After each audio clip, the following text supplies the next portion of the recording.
इस सिलसिले में नीतीश कुमार को, तेजस्वी यादव को और देश के वजीर आजम नरेंद्र मोदी को, तीनों को बिहार की जनता से माफी चाहनी चाहिए। और तीनों पार्टीज ने मिलकर बिहार की जनता को जो बातें की हैं और जो वादे किए थे और अपनी पॉलिटिकल आइडियोलॉजी की बात की थी, उन सब तीनों ने मिलकर बिहार की जनता को एक बहुत बड़ा धोखा दिया है। और यकीनन इसमें सबसे बड़ा रोल है नीतीश कुमार का। नीतीश कुमार कल तक हमको गाली देते थे कि ओवैसी बी टीम है। अब नीतीश कुमार को शर्म नहीं आती उसी जगह पर जाकर बैठने के लिए जहां पर हम पर इल्जाम लगाते थे। और नीतीश कुमार ने पॉलिटिकल अपॉर्चुनिज्म कहना तो अंडरस्टेटमेंट होगा, उन्होंने हर चीज का रिकॉर्ड तोड़ दिया है और कोई उनकी बात का न एतबार है न भरोसा है। मैं शुरू से कह रहा था कि नीतीश कुमार फिर से बीजेपी में जाएंगे, मगर लोग हमारी बात पर यकीन नहीं कर रहे थे।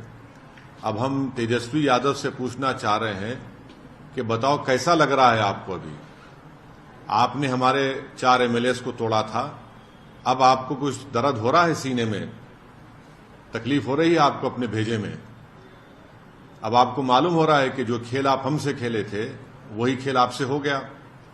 और तेजस्वी यादव और उनकी पार्टी धोखा दी है।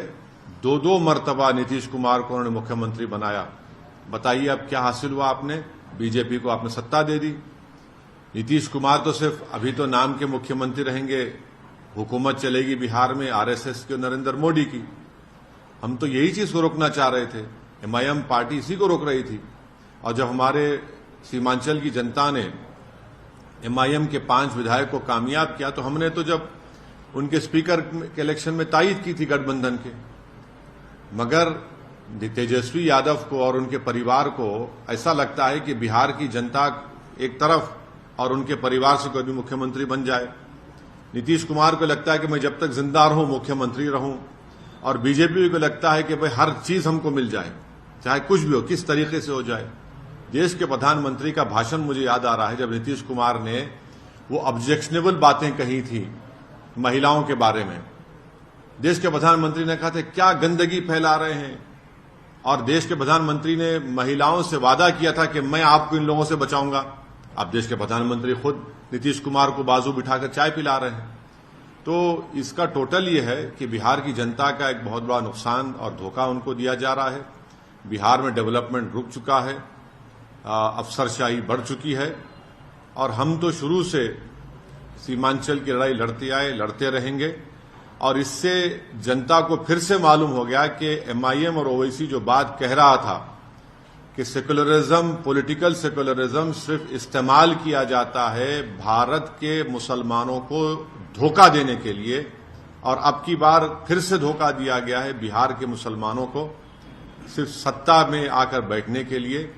मैं उम्मीद करता हूं कि न सिर्फ बिहार बल्कि पूरे देश के जो अल्पसंख्यक समाज, मुसलमान और जो हमारे सेकुलर जहन रखने वाले हिंदू, ओबीसी और दलित भाई हैं, वो देखेंगे इन चीजों को कि कैसे सेकुलरिज्म के नाम पर चुनाव में तो वोट लिया जाता है और उसके बाद फिर आपकी वोट को ले जाकर आरएसएस और मोदी के झोली में रख दिया जाता है। तो उम्मीद करते हैं कि वो इससे एक इसका नोट लेंगे और उन पार्टीज का साथ देंगे जो आपकी पॉलिटिकल लीडरशिप को डेवलप करना चाहती है।